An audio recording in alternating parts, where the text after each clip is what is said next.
In Revelation chapter 1 verse 10, John says, "I was in the Spirit on the Lord's day."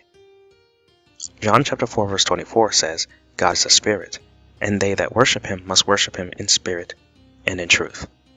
In other words, John was keeping the Lord's day holy.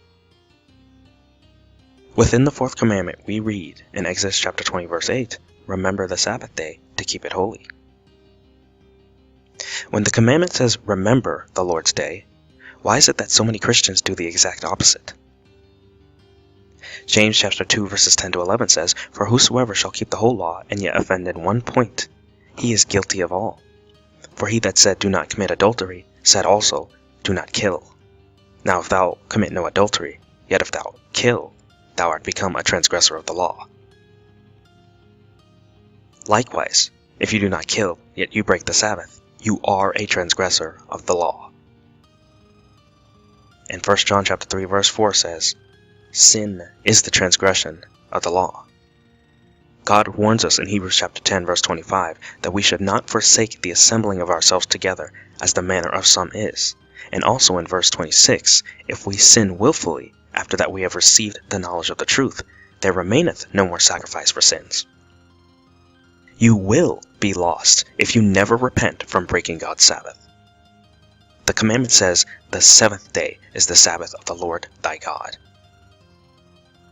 Mark chapter 16 verse 9 says, "Jesus was risen early the first day of the week." The day of Christ's resurrection is not the Sabbath day. Both the Old and the New Testament call the Sabbath the Lord's day. In Isaiah chapter 58 verse 13 it says, "If thou turn away thy foot from the Sabbath, from doing thy pleasure on my holy day, and call the Sabbath a delight, the holy of the Lord." In Matthew chapter 12 verse 8 says, "For the Son of Man is Lord even of the Sabbath day."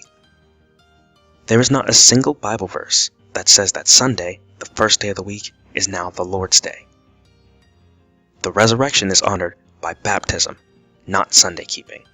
Romans chapter 6 verse 4 says, "Therefore we are buried with him by baptism into death, that like as Christ was raised up from the dead by the glory of the Father, even so we also should walk in newness of life." Deuteronomy chapter 12 verse 32 says, "What things soever I command you, observe to do it. Thou shalt not add thereto, nor diminish from it."